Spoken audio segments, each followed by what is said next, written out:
पंचदश सर्ग 15वां सर्ग। सुग्रीव की गर्जना सुनकर वाली का युद्ध के लिए निकलना और तारा का उसे रोककर सुग्रीव और श्रीराम के साथ मैत्री कर लेने के लिए समझाना। उस समय अमरशील वाली अपने अंतपुर में था। उसने अपने भाई महामना सुग्रीव का वह सिंहनाद वहीं से सुना। एक समस्त प्राणियों को कंपित कर देने वाली उनकी वह गर्जना सुनकर उसका सारा मद सहसा उतर गया और उसे महान क्रोध उत्पन्न हुआ। 2 फिर तो सुवर्ण के समान पीले रंग वाली का सारा शरीर क्रोध से तमतमा उठा। वह राहुग्रस्त सूर्य के समान तत्काल श्रीहीन दिखाई देने लगा। 3 वाली की दाढ़ें विकराल थीं, नेत्र क्रोध के कारण प्रज्वलित अग्नि के समान उद्दीप्त हो रहे थे। वो उस तालाब के समान श्रीहीन दिखाई देता था जिसमें कमल पुष्पों की शोभा तो नष्ट हो गई हो और केवल मृणाल रह गए हों। 4 वह दू सह शब्द सुनकर वाली अपने पैरों की धमक से पृथ्वी को विदीर्ण सी करता हुआ बड़े वेग से निकला। 5 उस समय वाली की पत्नी तारा भयभीत हो घबरा उठी। उसने वाली को अपनी दोनों भुजाओं में भर लिया और स्नेह से सौहार्द का परिचय देते हुए परिणाम में हित करने वाली यह बात कही। 6 वीर, मेरी अच्छी बात सुनिए और सहसा आए हुए नदी के वेग की भांति इस बढ़े हुए क्रोध को त्याग दीजिए। जैसे प्रातः काल शैया से उठा हुआ पुरुष रात को उपभोग में लाई गई पुष्पमाला का त्याग कर देता है, उसी प्रकार इस क्रोध का परित्याग कीजिए।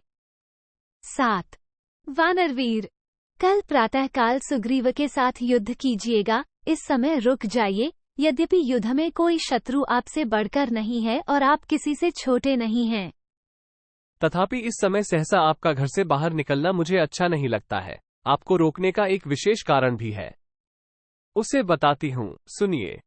8 9 सुग्रीव पहले भी यहाँ आए थे और क्रोधपूर्वक उन्होंने आपको युद्ध के लिए ललकारा था। उस समय आपने नगर से निकलकर उन्हें परास्त किया और वे आपकी मार खाकर संपूर्ण दिशाओं की ओर भागते हुए मतंग वन में चले गए थे। 10 इस प्रकार आपके द्वारा पराजित और विशेष पीड़ित होने पर भी वे पुनः यहाँ आकर आपको युद्ध के लिए ललकार रहे हैं। उनका ये पुनरागमन मेरे मन में शंका सी उत्पन्न कर रहा है। 11 इस समय गरजते हुए सुग्रीव का दर्प और उद्योग जैसा दिखाई देता है तथा उनकी गर्जना में जो उत्तेजना जान पड़ती है, इसका कोई छोटा मोटा कारण नहीं होना चाहिए। 12 मैं समझती हूँ सुग्रीव किसी प्रबल सहायक के बिना अब की बार यहाँ नहीं आए हैं। किसी सबल सहायक को साथ लेकर ही आए हैं, जिसके बल पर ये इस तरह गरज रहे हैं। 13 वानर सुग्रीव स्वभाव से ही कार्यकुशल और बुद्धिमान हैं। वे किसी ऐसे पुरुष के साथ मैत्री नहीं करेंगे जिसके बल और पराक्रम को अच्छी तरह परख न लिया हो। 14 वीर, मैंने पहले ही कुमार अंगद के मुंह से ये बात सुन ली है, इसलिए आज मैं आपके हित की बात बताती हूँ। 15 एक दिन कुमार अंगद वन में गए थे। वहां गुप्तचरों ने उन्हें एक समाचार बताया जो उन्होंने यहां आकर मुझसे भी कहा था। 16 वो समाचार इस प्रकार है। अयोध्या नरेश के 2 शूर वीर पुत्र, जिन्हें युद्ध में जीतना अत्यंत कठिन है, जिनका जन्म इक्ष्वाकु कुल में हुआ है तथा जो श्रीराम और लक्ष्मण के नाम से प्रसिद्ध हैं, यहाँ वन में आए हुए हैं। 17 वे दोनों दुर्जय वीर सुग्रीव का प्रिय करने के लिए उनके पास पहुंच गए हैं। उन दोनों में से जो आपके भाई के युद्ध कर्म में सहायक बताए गए हैं, वे श्रीराम शत्रसेना का संहार करने वाले तथा प्रलय काल में प्रज्वलित हुई अग्नि के समान तेजस्वी हैं। वे साधु पुरुषों के आश्रयदाता कल्प वृक्ष हैं और संकट में पड़े हुए प्राणियों के लिए सबसे बड़ा सहारा हैं।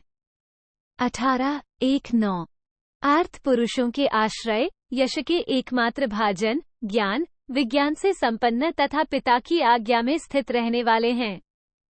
20 जैसे गिरिराज हिमालय नाना धातुओं की खान है, उसी प्रकार श्रीराम उत्तम गुणों के बहुत बड़े भंडार हैं। अतः उन महात्मा राम के साथ आपका विरोध करना कदापि उचित नहीं है, क्योंकि वे युद्ध की कला में अपना सानी नहीं रखते हैं। उन पर विजय पाना अत्यंत कठिन है। 21 1/2 शूरवीर, मैं आपके गुणों में दोष देखना नहीं चाहती, अतः आपसे कुछ कहती हूँ। आपके लिए जो हितकर है वही बता रही हूँ, आप उसे सुनिए और वैसा ही कीजिए।